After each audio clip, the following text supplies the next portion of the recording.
All right, great. Well, thank you everybody for joining us this week. I appreciate you getting on the call. We will be recording this as always, and we do ask that you keep your lines muted and ask questions through the chat feature. Melissa and John will be starting us off. So John, why don't you kick this meeting off? Thank you very much, Hope, and welcome to all of you. Thanks again for tuning in to the PRLA Weekly Update with Melissa Bova today, where we'll give you all of the news that you need to know. As a reminder, today's session is for the use of our restaurant, hotel, travel, and tourism partners and other friends of PRLA. It is off the record. It's not designed for press purposes, so if you're with the press, feel free to reach out to us at any time. We always entertain your inquiries, but not at this time. So with that, I will turn it over to Melissa Bova. Melissa, it's all yours. Good morning, everyone. Welcome back. Sorry we were not around last week, but I'll provide you an update of how the National Restaurant Association's Public Affairs Conference went. So I'll give you a briefing on that today. But before I begin, I am thrilled to announce that we have hired a Director of Government Affairs, and he has started. So Zach Pyzik is the Director of Government Affairs at the PRLA and is tasked with keeping me sane, which I'm really excited about. He met many of our members and committee members yesterday, and he seemed to pass the tests with flying colors. I think he's here to stay. So thank you, Zach, for being on board. And everybody, be nice to him for the first few weeks. I don't want him to know, how much fun this job is right away. So with that, let's talk about federal, because I think that's all you all care about today. Restaurant Revitalization Grant Program is opening. It is going to be happening in less than a week. So if you have not participated in one of the educational webinars PRLA has done, which was held Friday at noon, the SBA is holding a series of webinars locally. You can find all that information on our website. Please make sure if you're planning to apply for a RRF, or Restaurant Revitalization Grant Fund program, that you participate in one of those webinars. These funds are going to get run out almost immediately. So if you do not apply immediately when you're able to, you will likely not access the $28 billion that's going to be available. For planning purposes, registration will open Friday, April 30th, this Friday at 9 a.m. So if you need to register to apply, you will do that Friday. If you are doing an application through a point of sale vendor, so you're using it through your point of sale vendors, you do not need to register. So if you're doing all of your forms and documentation through them, you do not need to register on Friday. But if you are not using a point of sale vendor, you need to register on Friday beginning at 9 a.m. The application is going to open Monday at noon. If the system doesn't crash, I will be very impressed because I think we're going to get blitzed. But if you are planning to apply, you need to apply Monday beginning at noon unless the system crashes, and then the SBA will inform us how they're going to move forward with that. But those are your key dates that you need to move forward with if you want a chance at getting some of these funds. I say 3-week delay. Keep that in mind. Anyone and everyone can apply for this grant beginning on May 3rd. But for the first 3 weeks, as we said, only women-owned, veteran-owned, and minority-owned businesses are going to be allowed to access the grants in the first 3 weeks. So while you're applying on May 3rd, you won't hear back regarding your eligibility or if you receive a grant for 3 weeks after that.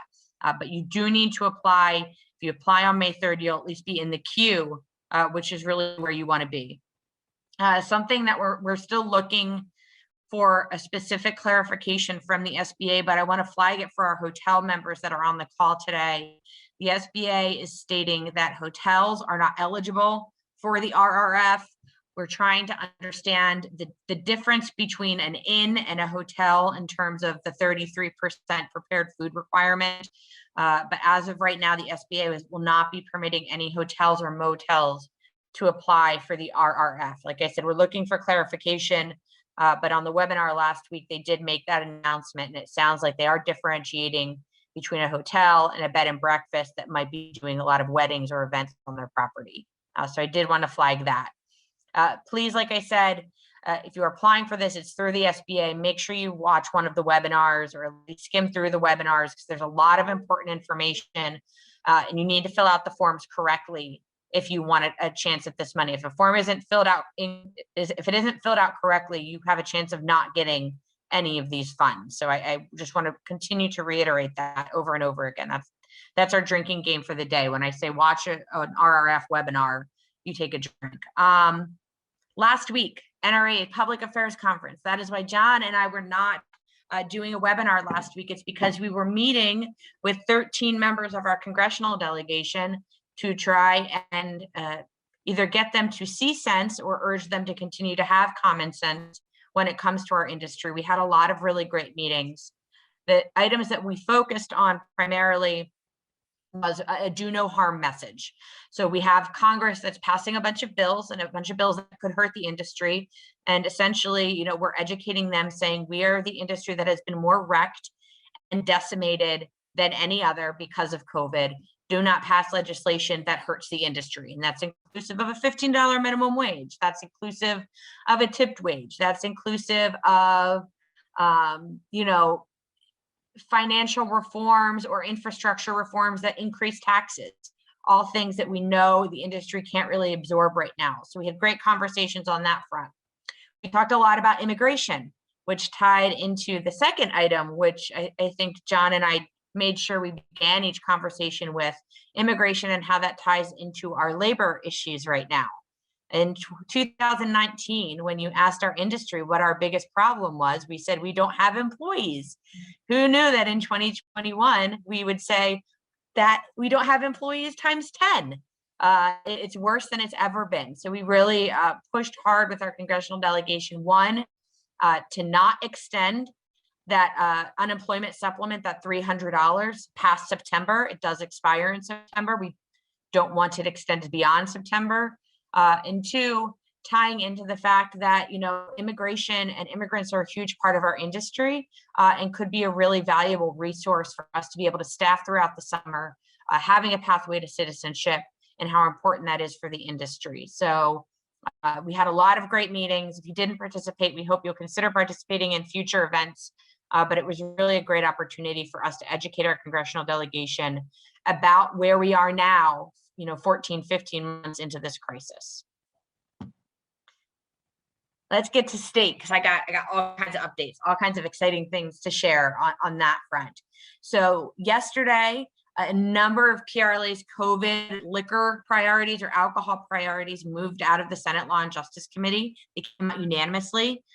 So within a few weeks, these bills could be on the governor's desk, and that's our intention. To flag these for you, House Bill 427 would increase the licensee discount for licensees from 10% to 15%. And that will be effective for 3 years when the disaster declaration ends.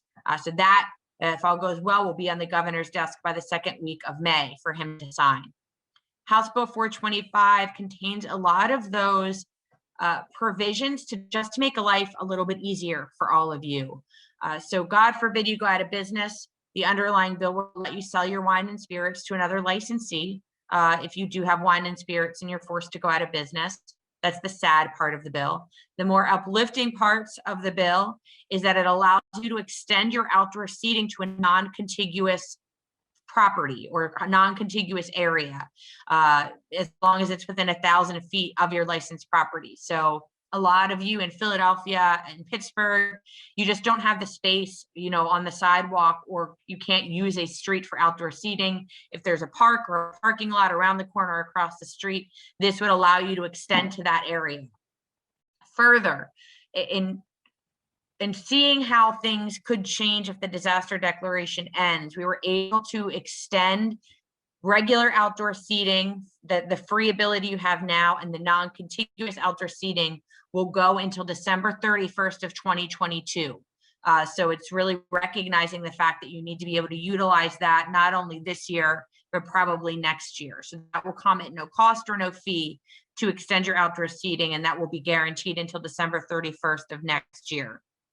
Also, we made some changes for my friends in the catering business. If you have an off-premise catering permit, from now until when this bill passes, which will hopefully be May, From now until December 31st of 2022, you will be able to have unlimited events. So you're currently capped at 52 events. You can have unlimited events.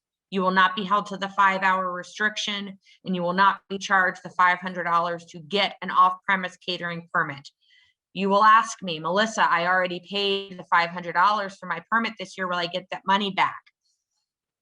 That is a question that the LCD has not deigned to answer, but we're going to have that conversation when this bill passes. But this will really allow a lot more flexibility for our caterers or those of you that are doing those events, because you haven't been able to have events since COVID began.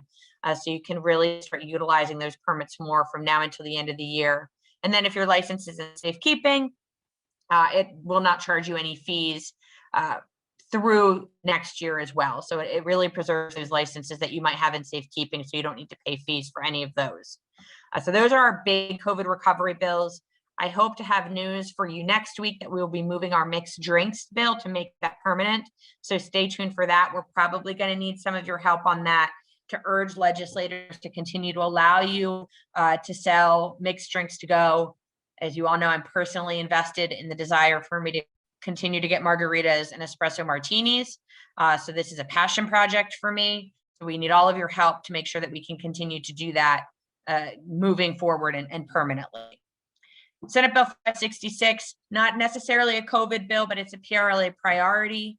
It really looks at those statewide auctions and recognizes that in some counties we have too many licenses, and in other counties we don't have enough. So it takes licenses that don't get a bid in a statewide auction and lets them drop into counties that need a license. So it's very controlled kind of redistribution of licenses. It also, for all of you that are looking to expand right now, really looking, maybe you're gluttons for punishment, but maybe you're just taking advantage of COVID and the cost of things. But it would allow you 6 months if you make a bid on a license via the auction. Currently, you have to put the full amount in escrow within 14 days. I don't know any bank that's going to give you a loan within 14 days. This gives you 6 months. So it really opens up opportunities for restaurants, true restaurants, to participate in the auction process. So that bill all came out of committee yesterday. So yesterday was very exciting. And like I said, for House Bill 427, we hope to have that to the governor by the second week of May. House Bill 425, we hope to have to him by the end of May. So please stay tuned for that. They are all effective immediately. So once they are signed by the governor, they will take effect. So stay tuned to the updates, the daily updates, and this weekly update for as we move forward with those. Ready to drink. We thought mixed drinks were fun. Let's talk about ready to drink cocktails. More of an FYI for all of you. As you know, you can do a margarita out the door if you mix it up on premise. A lot of you in-house, but especially are looking to do to-go canned cocktails, is essentially as we call them. So currently you can't sell them to go. There is a hearing this Friday to discuss allowing licensees to sell canned cocktails out the door. So it's just another, it's something that PRLA supports. It gives you more options to sell to go, which we know is going to be part of your business model for the long-term or foreseeable future. So PRLA will be submitting testimony in support of that hearing as well. So that's happening this week. Other things that are happening, as you all know and you've all experienced, I mean, unemployment is a huge issue. A lot of your employees, for various reasons, are not coming back to work, whether they're making a lot of money on unemployment and they don't need to go back to work, or if they have childcare issues, if they're just worried about going back to work. Part of the problem that really is an issue for all of us right now is historically candidates need to search for work. And if they're offered work and they decline to take a job, then they're no longer eligible for unemployment. Well, all of that process has been waived because of COVID. So Representative Jim Cox, who's chairman of the House Labor Committee, will be introducing a bill reinstating that requirement, saying you need to look for a job. And if you are offered a job, you need to take that job, which, as we all know, a lot of the issue is enforcement on the Department of Labor and Industry, but bringing back that provision will hopefully drive people out to find work for great jobs that are available right now. So PRLA supports that legislation and will be in touch with all of you as that moves forward as well. And then yesterday, The PRLA Policy Committee, as I mentioned, met to determine PRLA's 3-year plan. It was a great meeting. A lot of things that we're going to be working on over the coming months, as I said, such as our COVID recovery priorities for all of you. In addition, working on that ready to drink item that I discussed, talking about things like post-Labor Day school starts, or really association health plans, exciting topics that I haven't been able to think about since February of 2020. So stay tuned as we move forward with all of that and develop PRLA's legislative priorities. But it was the first time the committees came together and really started looking to the future about legislative plans. So it was, I think, really exciting for all of us to come together and do that. So that updated 3-year plan will likely be in the update probably tomorrow, would be my guess, for all of you to take a look at. Okay, so the question that everybody asks every week, we had a meeting with the governor's office yesterday, and it was not great. We didn't really get the answer that we were looking for, but yesterday we met with the governor's office, specifically said that indoor events need to be increased above 25%. New Jersey is now at 50% or 150 people. We talked a lot about beer festivals. Those of you that have outdoor events or want to have standing cocktail hours, the ability to do that, especially now that the CDC has changed the masking requirement for outdoor events, requesting you to be able to have a standing cocktail reception outside. And then third, looking for some wiggle room in terms of if people are vaccinated, they should be able to do more. You should be able to do more if your guests are vaccinated and your employees are all vaccinated. The answer we got from the governor's office yesterday was they see the light at the end of the tunnel and they want to open things up, but they're not there yet. It sounds like they would like to revisit this within the next week or two, but in our conversations yesterday, they're not planning any other mitigation announcements, at least not this week. And John, is there anything you want to fill in there? Did I miss anything? It's hard to be positive without no forward momentum. Yeah, you covered it, but I'll give a little bit more flavor to it. One of the additions to these meetings over the last several meetings has been a executive from the Department of Health. And I would describe that as another blockade for us.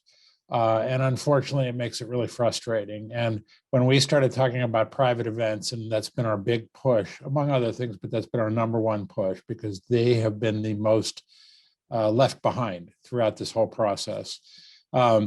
They said, well, the Department of Health representative said, well, we're concerned about the rise in cases. I said, well, wait a minute. Private events are essentially closed. They essentially have been closed for the last year. How does the rise in cases have anything to do with them? And there is a disconnect that we can't get them to understand.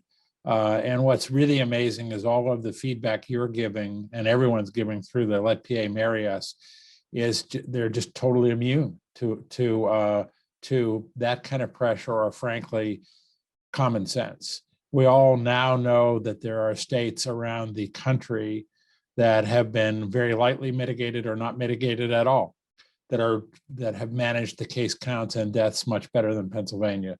So it's clear that this was a mistake that should be reversed, and why we're not getting there, I can't explain, and I can't imagine how frustrated you are just knowing how frustrated we are. And we also had a legislative reception last night that Melissa already mentioned, and the legislators are equally frustrated, maybe more so because they're in the same building and they can't figure out what's going on. So I can only continue to apologize and say that we have we're doing everything we can to try to get them to understand this, but there's not any real connection with facts, unfortunately. So we'll continue to move. I will say, and we told you about the last meeting with the governor's team, that we're much more optimistic about their attitude towards trying to get the industry open again, but attitude doesn't help you that have weddings coming up, and we understand that. Okay, so the other thing I wanted to, if people have a response in the chat box, we've talked a little bit, I talked to a few members last night about this. The administration did have an ask for us that we want to pitch to all of you. Of course, now we're seeing vaccination slow. People are nervous about them, just don't want to get a vaccine. The administration would like ideas of how we can encourage or anything that they can do to help your employees that maybe don't want to get vaccinated to get vaccinated. They're looking at, PR campaigns, things like that. I think our general feeling was that you need to incentivize people to want to get vaccinated. A PR campaign probably isn't going to do the trick. But if there are those of you on the call today that have employees that just don't want to get vaccinated, and you have, some solutions or ideas that the Wolf administration can move forward with to try and address that, please throw that in the chat box for us so we can communicate that back to his office. So it's funny, they didn't give us any good news for us, but they made an ask of us. So it's typical meeting. Let's talk Philadelphia, I think. Philadelphia is doing things, which, it's been months, so this is fun. Dreams still got to die there, though, but we're getting there. They don't die as quickly now in Philadelphia. Beginning on Friday of last week, you may sit at a bar in Philadelphia. You need to be surrounded by plexiglass on all sides, but you can sit at a bar in Philadelphia. But generally, in theory, if you are serving the public, if you're having a private event, you still cannot have bar seating. But if you're serving the public, up to, it might now be 6 people, and I'll have Ben fill in if I'm wrong. 6 people can sit together at a bar. They either need to have plexiglass between them and the customers next to them, or be 6 feet apart from the people sitting at the bar. They also need to have plexiglass in front of them, between them and the bartender. But Philadelphia is allowing bar seating. That did begin on Friday. But like I said, you need plexiglass between the bartender and the guest.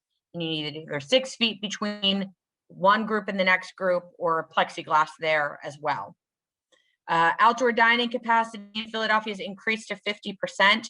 You do need to update your application because you still do need social distancing.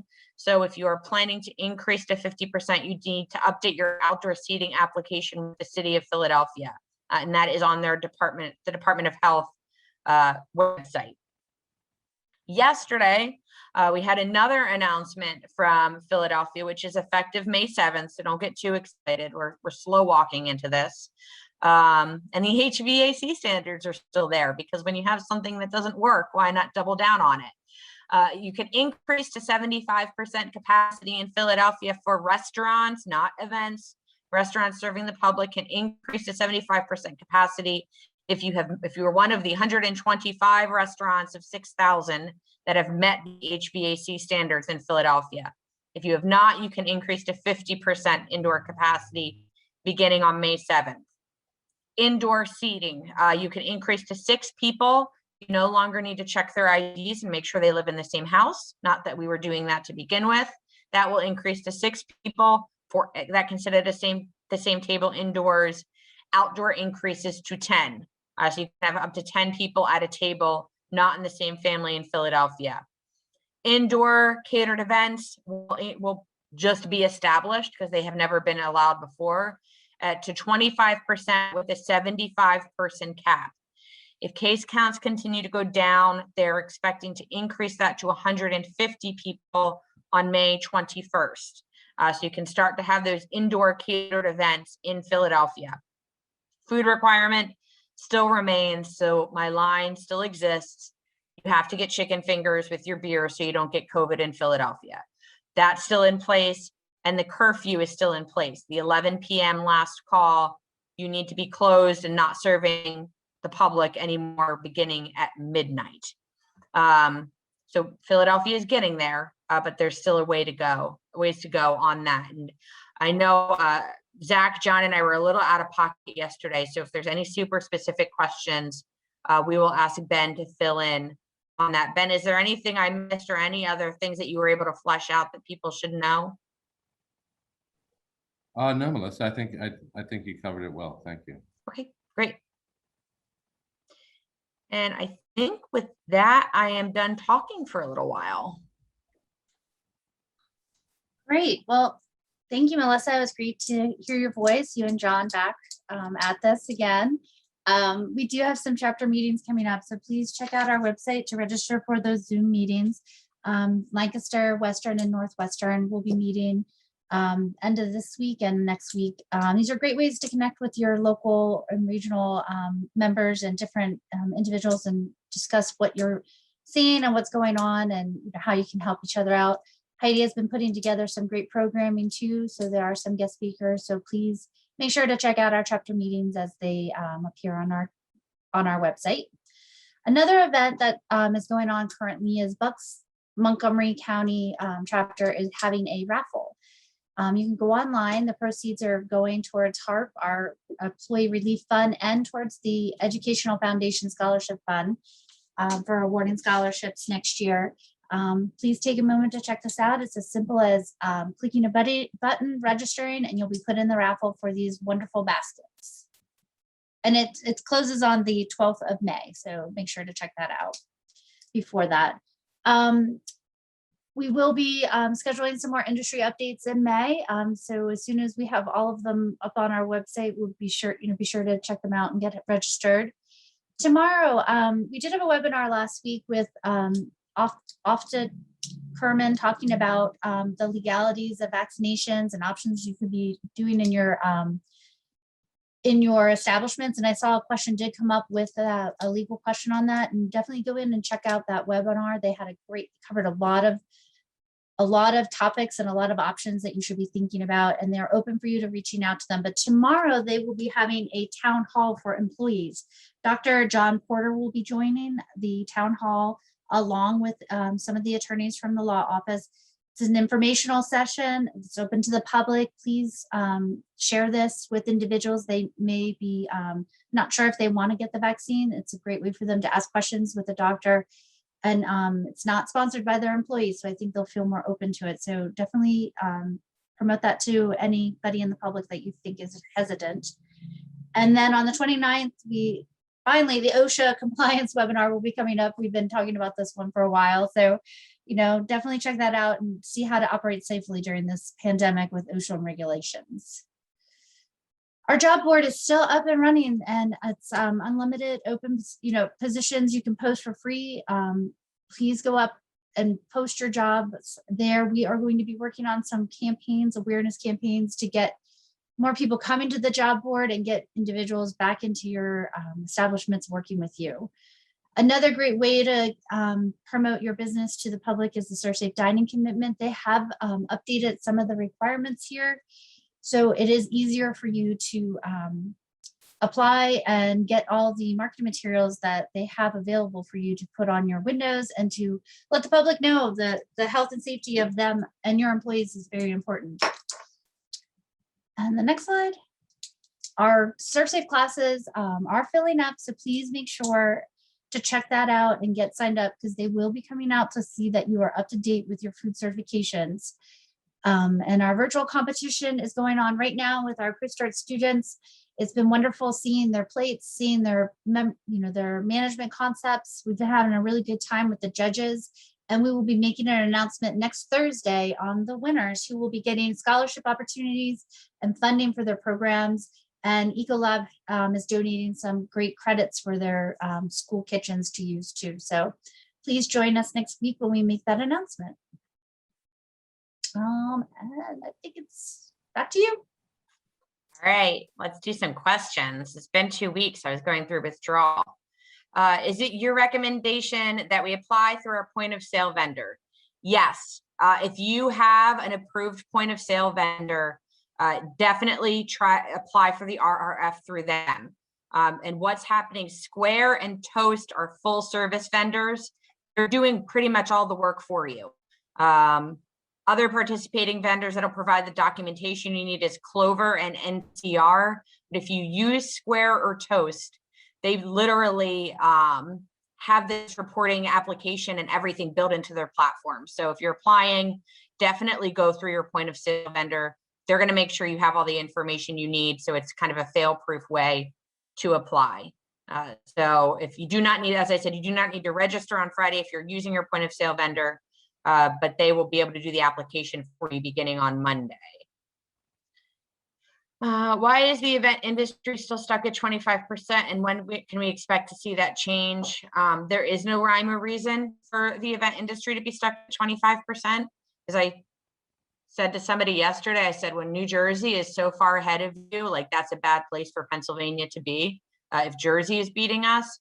But like I said, I do think that we will get an announcement from the governor's office within a week or two. It should have been this week. It should have been last month. But I do expect that we will get an announcement from them soon that will be significant. Not sure you can answer this, but will those who are able to use their point of sale system to apply for RRF going to be fast tracked? My point of sale is not a full service nor a participating vendor working with SPA. Will this put my application at a disadvantage because it might be a more manual process for SBA to examine? How can those who are in a similar position ensure we are not put at a disadvantage? They are not going to be putting the point of sale systems kind of like to the top of the pile. Point of sale systems, some of these full service, you know, you have more work to do if you don't use those point of sale systems. It doesn't mean that your line, your place in the queue is going to be disrupted by them. You're still going to have your place in the queue. They just might be able to provide a more streamlined application process for the applicant. They will not take anyone's place in line.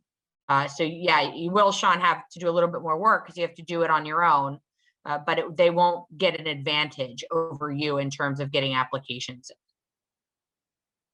For outdoor events, can guests be standing if they are masked and not eating or drinking?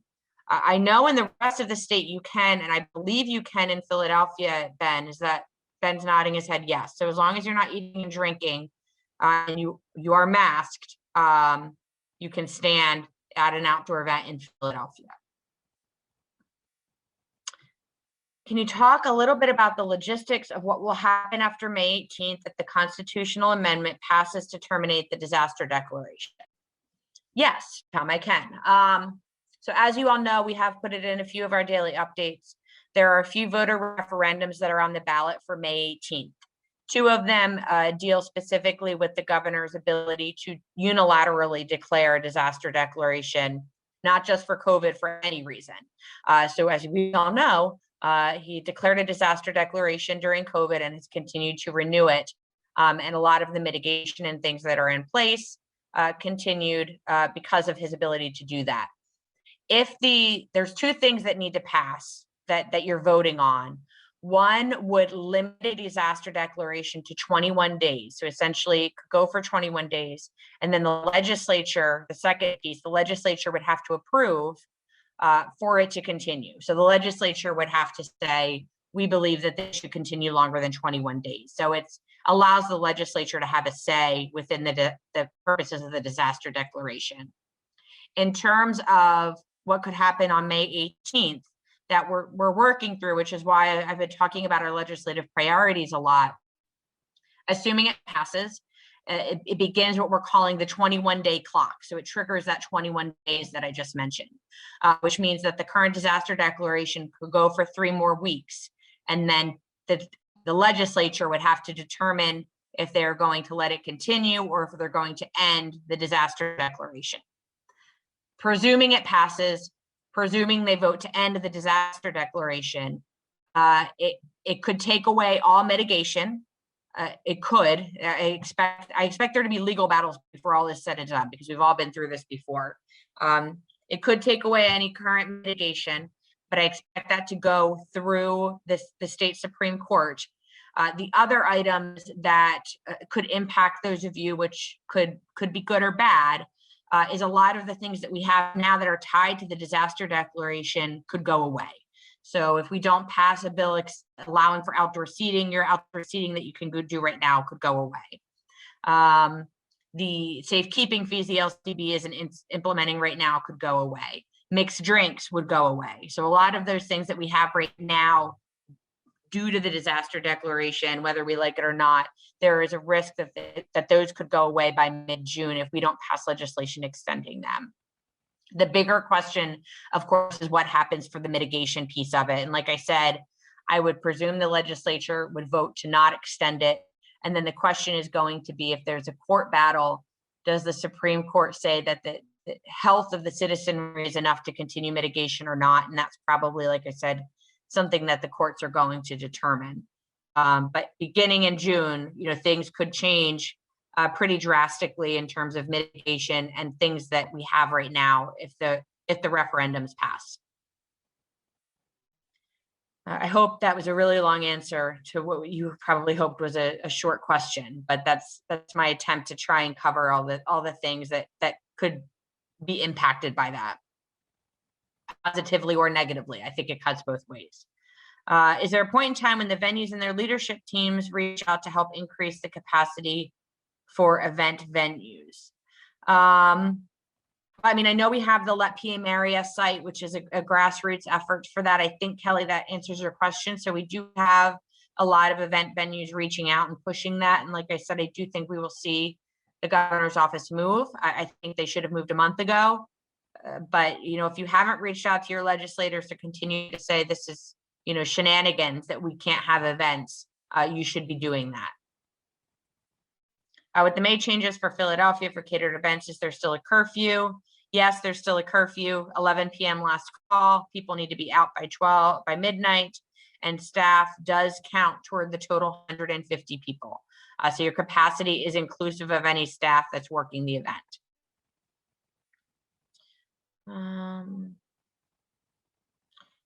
As an employer, if we require our employees to get vaccinated and they have a reaction, severe or not, what are the legal rights of an employer? I know we had a webinar about this last week. Hope, I don't know if you want to speak to this. I mean, you are protected. You are allowed to require an employee to get a vaccine, and you cannot be held reliable for any reactions that they have. I think you're protected federally for that. But Hope, I know we just had that webinar, so I don't know if you could speak to that question. Honestly, I don't remember if that was even asked during the webinar. So what I can do, Christine, is, frame your question, send that over to the attorney we were talking with and see if she can get back to us. But also I would go back and watch that webinar. It was a good hour of information telling you what you can and cannot do and things you should be thinking about with the new world with vaccinations and COVID and things you can be implementing right now. So I'll follow up with you on the link for that webinar, and then I'll get that question answered for you. Thank you, Hope. Ben, I think that this isn't allowed, but this is, I think, a you question. I think it's a Philly question, if I'm wrong. Is the outdoor dining seat capacity only for restaurants, or can we have that seating also for outdoor catered events? Does the 10-person limit for restaurants also apply to outdoor events? Well, they haven't updated the site yet, but historically it has aligned with restaurants. So the indoor events had been capped and are still capped until May 7th at 4 people. Outdoor events had been capped at 6 people. So I would imagine it would align with the 6-person, 10-person rule. Great. And there's a question. Any timeline on when the city plans to lift the food requirements in curfew? Well, I think they should have announced it yesterday, but we continue to have calls every Friday with the city, so we'll continue to push that. The hope would be is if they're looking at a May 21st for a next step for events, that could be part of the discussion as well. Philadelphia indoor catered events can also have 6 people at a table. Yes. Do tables need to be 6 feet apart? Yes, or you need a barrier between tables if they are not 6 feet apart. Is dancing allowed in Philadelphia? Ben, are they allowing dancing yet, or are we still in Footloose? Still putting baby in the corner, Melissa. Okay, sure. No dancing in Philly.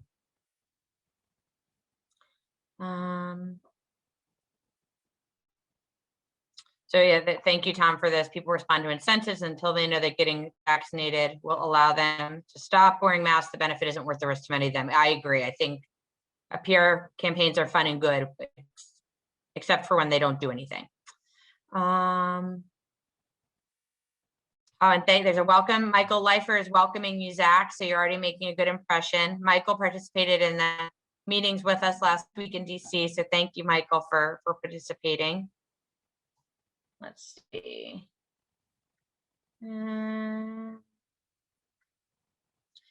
After reading the RRF guide, it notes both P3 loans and idle loans are both to be subtracted from gross receipts. No, and Sean, I'll look into that. You do not need, if you have an idle, you're not subtracting your idle from your gross receipts when you're applying for the RRF, because the idle is a loan. You have to pay that back. The P3 is a grant, so you do need to deduct your P3. But you do not need to deduct your idle from that. So I can look into that, Sean, but you are correct. You deduct P3, you do not deduct an idle. And does the dancing change on May 7th? No, Ben's saying we still can't dance. So, but that's something that we can bring up as well. I think I'm nearing the end with some time to spare.